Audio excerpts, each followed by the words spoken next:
जय हिंद दोस्तों। Lead academy YouTube channel पर आपका स्वागत करता हूं। अभी हम बिहार दरोगा का यह सीरीज चला रहे हैं और यह अभी 10वां सीरीज होगा। इसके पहले 9 कंप्लीट सीरीज का हम डिस्कशन कर चुके हैं। अभी हिस्ट्री का यह डिस्कशन चल रहा है, घटना चक्र का, ठीक है। और जो भी इसका पीडीएफ प्राप्त करना चाहते हैं आप मेरा Telegram channel lead academy Patna, ठीक है, लीड एकेडमी पटना पूरा लिखिएगा, वहां पर ज्वाइन कर लीजिएगा। सारा चीज का पीडीएफ आपको मिल जाएगा। डेली वहां पर पीडीएफ जाता है, मतलब कि हस्तलिखित पीडीएफ भी आपको क्या होगा, मिल जाएगा। वहां पर बहुत सारा हिस्ट्री का, पॉलिटी का, ज्योग्राफी का, इकोनॉमिक्स का बहुत सारा पीडीएफ मिलेगा आपको वहां पर, ठीक है। तो जो दरोगा के सीरियस कैंडिडेट है आप जुड़ सकते हैं। देखिएगा अभी स्टेनो का डेट दे दिया है, स्टेनो एएसआई का, उसके लिए भी यह इंपॉर्टेंट है। और जो पटना में रहते हैं, अगर आप दरोगा का बैच ऑफलाइन करना चाहते हैं, तो मेरा एक दरोगा का बैच स्टार्ट हो गया है, उस पर आप ज्वाइन कर सकते हैं। उसका बैच का टाइमिंग जो है 9 से 11 AM में है। 2 घंटे का बैच होगा। इसमें 1 घंटा हम लूसेंट पढ़ाएंगे और 1 घंटा घटना चक्र पढ़ाएंगे।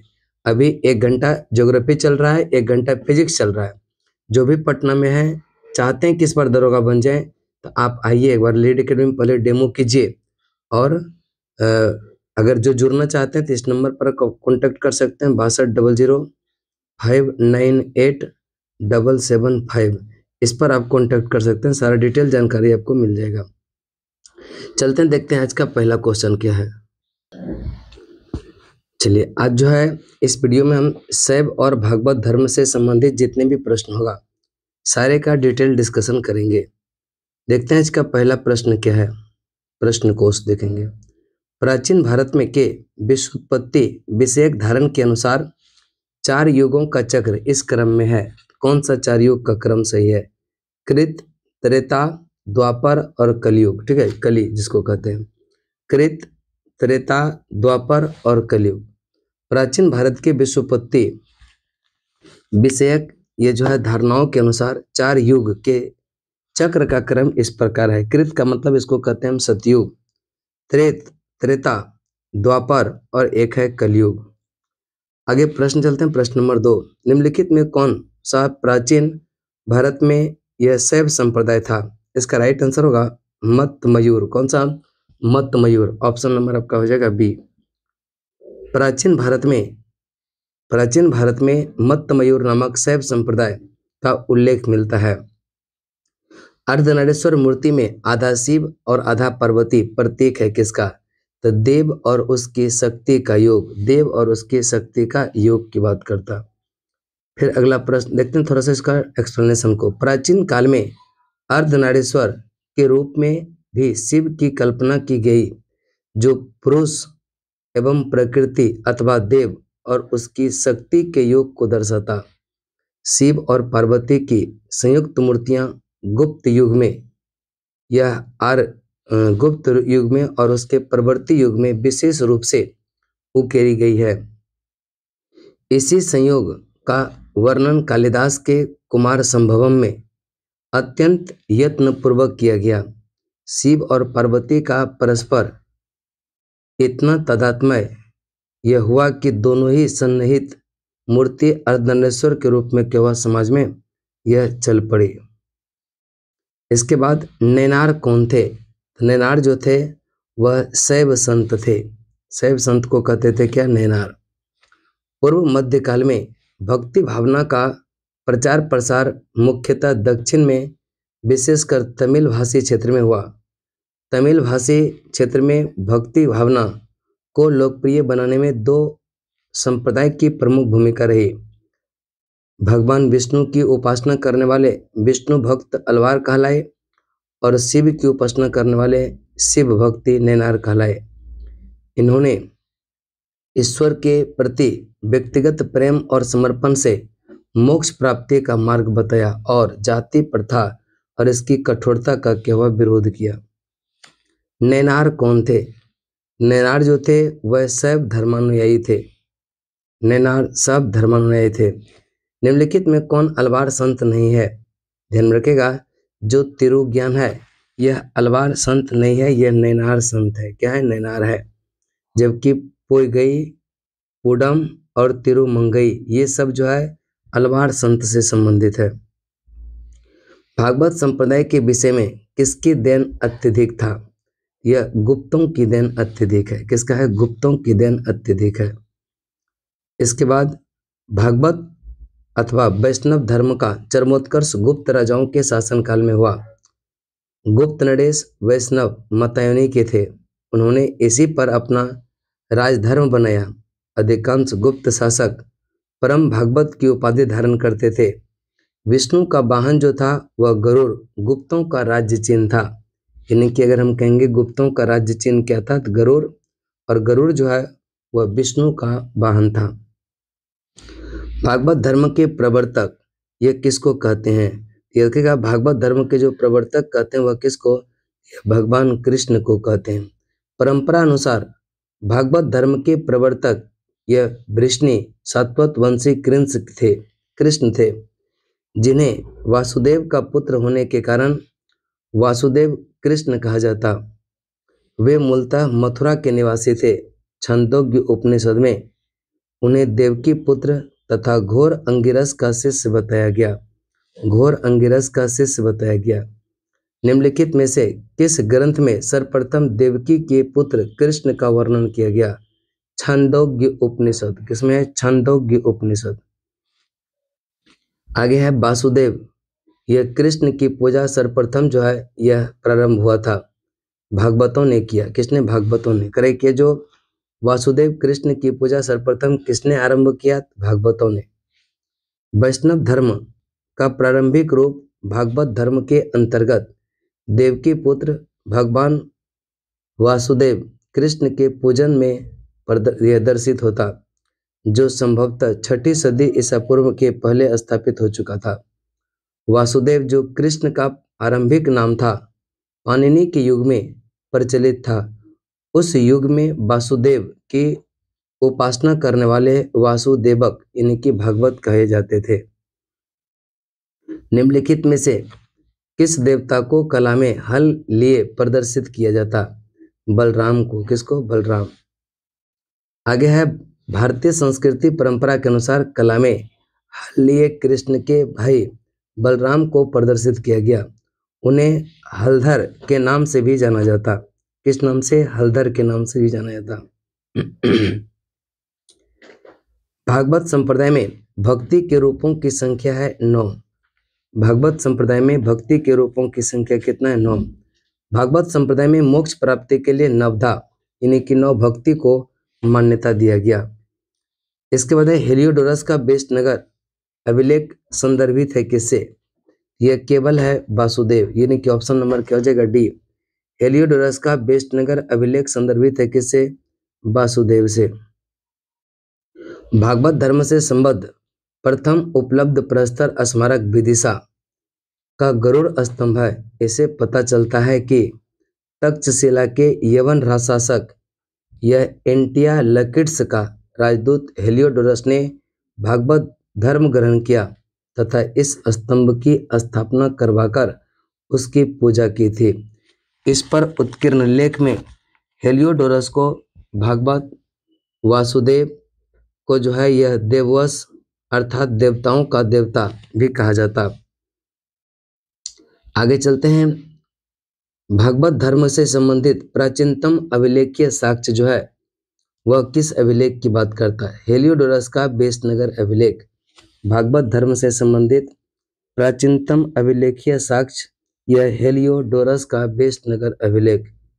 भागवत धर्म का यह ज्ञात जो है सर्वप्रथम अभिलेखीय साक्ष्य है बेसनगर का गरुड़ स्तंभ लेख। कौन सा? बेसनगर का गरुड़ स्तंभ लेख। बेसनगर अभिलेख यह हेलियोडोरस कहाँ का यह निवासी था? बेसनगर का जो हेलियोडोरस ये जो हेलियोडोरस था वह कहाँ का निवासी था? इसका राइट आंसर जो होगा वह कौन सा? तक्षशिला का। कौन है? तक्षशिला का। ऑप्शन नंबर क्या हो जाएगा? बी। आगे चलते हैं। विष्णु के किस अवतार को सागर से पृथ्वी का उद्धार करते हुए अंकित किया गया? वराह अवतार। कौन सा है? वराह अवतार। विष्णु के किस अवतार को सागर से पृथ्वी का उद्धार करते हुए अंकित किया गया? यह विष्णु का वराह अवतार। भगवान विष्णु ने दैत्यराज हिरण्याक्ष का वध करने के लिए वराह रूप धारण किया। उसके चंगुल से धरती को छुड़ाया। पौराणिक चित्रों में वराह भगवान धरती को अपने दांतों के ऊपर संतुलित कर सागर से निकलते हुए यह दर्शाए गए। इस अवतार में मानव शरीर पर वराह का सिर और 4 हाथ है, जो भगवान विष्णु की तरह शंख, चक्र, गदा और पद के लिए जो है तैत्तिरणाक्ष के युद्ध कर रहे थे। भारत में आस्तिक और नास्तिक संप्रदाय में कौन विभेदक लक्षण है? वेदों के प्रामाणिकता में आस्था। वेदों के प्रामाणिकता में आस्था। राममूर्ति पाठक के अनुसार आस्तिक और नास्तिक संप्रदाय के वर्गीकरण का आधार कभी वेद प्रामाण्य यज्ञों में विश्वास रहा, कभी ईश्वर की सत्ता में विश्वास। परलोक की मान्यता भी इस वर्गीकरण का आधार रही, किंतु वेद प्रामाण्य में विश्वास ही इस वर्गीकरण का सर्वसम्मत आधार बना। अर्थात आस्तिक संप्रदाय वे हैं जो वेद की प्रामाणिकता को मानते हैं, नास्तिक संप्रदाय वे हैं जो वेद के प्रामाणिकता को नहीं मानते। कहने का मतलब है जो वेद के प्रामाणिकता को मानता उसको आस्तिक कहते हैं, जो वेद के प्रामाणिकता को नहीं मानता उसको हम नास्तिक कहते हैं। निम्नलिखित में कौन मोक्ष के साधन के रूप में ज्ञान, कर्म तथा भक्ति के समान ये जो है महत्व देता, भक्ति को समान महत्व देता? इसका राइट आंसर जो होगा भगवत गीता होगा, भगवत गीता। आगे चलते हैं। गीता में ज्ञान, कर्म, भक्ति को समान महत्व दिया गया। भगवत गीता में भगवान श्री कृष्ण के द्वारा लिखित श्लोक में यह देखिएगा इन तत्वों को प्रतिपादित किया गया है। श्लोक के माध्यम से कर्म या भक्ति, ज्ञान की महत्ता को प्रतिपादित किया, जबकि अद्वैत वेदांत में आदि शंकराचार्य केवल ब्रह्मा को सत्य माना है, ईश्वर को नहीं। वेदांत में केवल भक्ति की प्रधानता है। विशिष्ट द्वैतवाद में वेदांत में भी यह केवल भक्ति को महत्व दिया गया। मीमांसा केवल कर्म का प्रतिपादन करता है। अधोलिखित में कौन सा एक गीता का मुख्य शिक्षा है? ये गीता का मुख्य शिक्षा है निष्काम कर्मयोग। निष्काम कर्मयोग, गीता का कर्मयोग निष्काम, यह कर्मयोग। निष्काम कर्मयोग का अर्थ है कि हम कर्म को सदैव साध्य के रूप में देखें, उसे कभी भी साधन के रूप में ना ग्रहण करें। हम कर्म तो करें किंतु कर्म फल में अस्तित्व ना रखें। गीता के निष्काम कर्मयोग में ज्ञान, भक्ति एवं कर्म का समन्वय होता। गीता की मुख्य शिक्षा निष्काम कर्मयोग का आदेश है। गीता स्वयं विभिन्न योग मार्गों का तुलनात्मक अध्ययन करके निष्काम कर्मयोग की श्रेष्ठता को स्वीकार करती है। आधुनिक युग में लोकमान्य तिलक, महात्मा गांधी आदि विचारकों ने कर्मयोग, विशेषतः निष्काम कर्मयोग को ही गीता का मुख्य शिक्षा स्वीकार किया। आगे चलते हैं। भारतीय संस्कृति में किसे अनंग कहा गया? अनंग किसको? तो काम को अनंग कहा गया। भारतीय संस्कृति में अनंग कामदेव को कहते हैं। कामदेव को हिंदू शास्त्रों में प्रेम और काम का देवता माना जाता है। किसको? कामदेव, जिसके पत्नी रति है। इसके अन्य नाम मार, कंदर्प और मम्मत है। आगे चलते हैं। के निम्नलिखित में कौन प्रस्थान त्रयी से संबंधित नहीं है? भगवत। कौन सा? भगवत। उपनिषद, ब्रह्मसूत्र, भगवत गीता को वेदांत की प्रस्थान त्रयी कहा जाता, क्योंकि ये वेदांत के सर्वप्रमुख ग्रंथ है। इनमें भी उपनिषद मूल प्रस्थान है और शेष 2 उन आधारित माने जाते हैं वेदांत के आचार्यों में, जिन्होंने ब्रह्मसूत्र का भाष्य लिखकर अपने यह वेदांत संप्रदाय की प्रतिष्ठा, ये जो है कि उसने आदि शंकराचार्य का, यह सबसे प्राचीन है। सबसे जो है प्राचीन कौन सा है? आदि शंकराचार्य। वह प्राचीन स्थल जहाँ 60,000 मुनियों की सभा में संपूर्ण महाभारत कथा का वाचन किया गया था वह कौन सा है? तो नैमिषारण्य। तो याद रखिएगा वह प्राचीन स्थल जहाँ 60,000 मुनियों की सभा में संपूर्ण महासभा कथा का वाचन किया गया वह है नैमिषारण्य। कौन सा है? नैमिषारण्य है। उत्तर प्रदेश के सीतापुर जनपद के नैमिषारण्य में 60,000 मुनियों का निवास माना जाता। यहीं पर यह सूत गोस्वामी ने शौनक एवं अन्य मुनियों के समक्ष संपूर्ण महाभारत कथा का वाचन तब किया था जब वे यज्ञ संपन्न कर रहे थे। इसके पूर्व महाभारत कथा का वाचन यह वैशंपायन से जो है राजा जनमेजय के लिए यह किया जाता था। रामायण के किस कांड में राम और हनुमान की पहली भेंट का वर्णन है? किष्किंधा कांड। कौन सा है? किष्किंधा कांड। रामायण के रचयिता वाल्मीकि थे। संस्कृत भाषा में रचित इस काव्य में कुल 7 यह कांड अध्याय है। उसका चौथा कांड किष्किंधा कांड है जिसमें राम और हनुमान की भेंट तथा बलिबद्ध एवं सुग्रीव के वानर जो है शासक बनने का वर्णन है। कलिका पुराण किस धर्म से संबंधित है? यह शाक्त से है। किससे? शाक्त से है। कलिका पुराण शाक्त धर्म से संबंधित है। कलिका पुराण को काली पुराण या सती पुराण भी कहा जाता। यह हिंदू धर्म के शाक्तवाद परंपरा के प्रमुख पुराणों में से एक है। उप पुराणों में से क्या है? यह एक है। निम्नलिखित कथनों पर विचार करें। देवता और पहचान की बात करेंगे। देवता और पहचान। अब देखिएगा शिव का संबंध जो है वह किससे है? तो शिव का संबंध है त्रिशूल। विष्णु की बात करेंगे चक्र। गणेश की बात करेंगे तो गणेश जो है यह रस्सी का फंदा। सरस्वती बीना। ध्यान रखिएगा। देवता और उसका पहचान। शिव का पहचान त्रिशूल, विष्णु चक्र, गणेश रस्सी या फंदा और जो सरस्वती है यह बीना की बात करता। देवता पहचान शिव त्रिशूल, विष्णु चक्र, गणेश रस्सी या फंदा और सरस्वती बीना। आगे चलते हैं। करें कि पुरी में रथ यात्रा किसके सम्मान में निकाली जाती है? पुरी में रथ यात्रा किसके सम्मान में? यह भगवान जगन्नाथ के सम्मान में। प्रतिवर्ष आषाढ़ माह के शुक्ल पक्ष में उड़ीसा के पुरी में भगवान जगन्नाथ, कृष्ण, बलराम और सुभद्रा के सम्मान में रथ यात्रा निकाला जाता। नासिक में कुंभ मेला किस नदी के तट पर लगता? गोदावरी।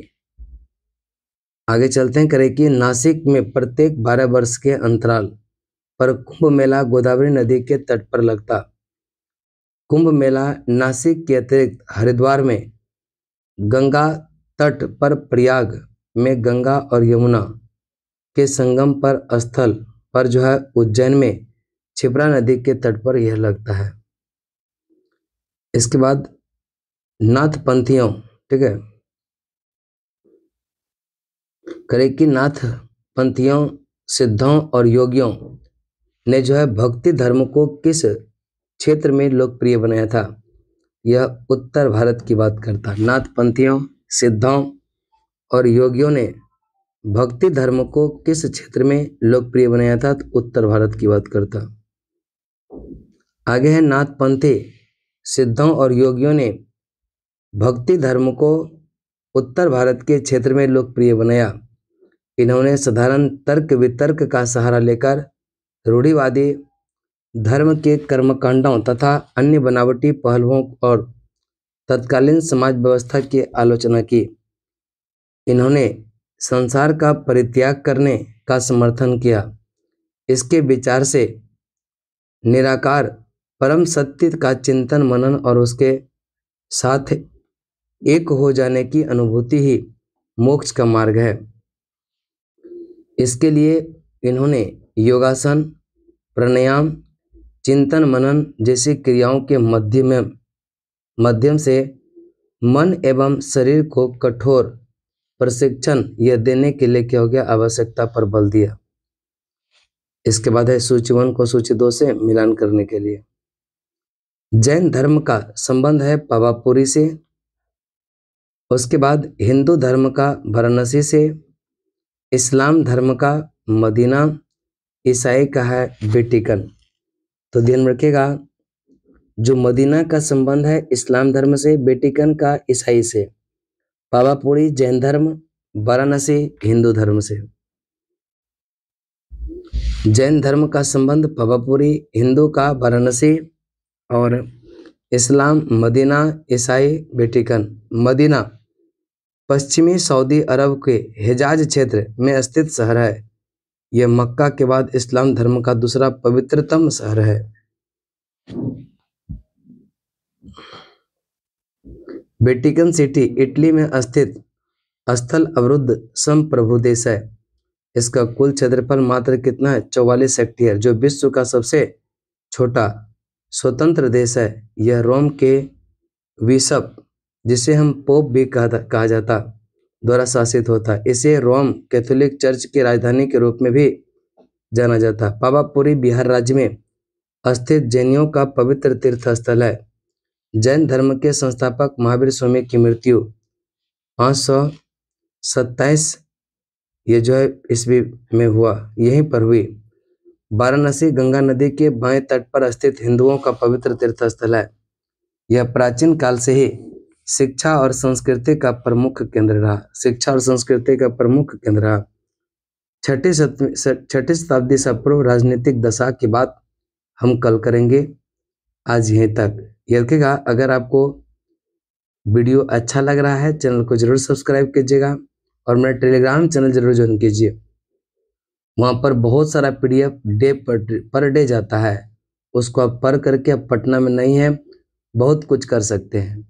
आज यहीं तक, फिर मिलते हैं नेक्स्ट वीडियो में। तब तक के लिए जय हिंद, जय भारत।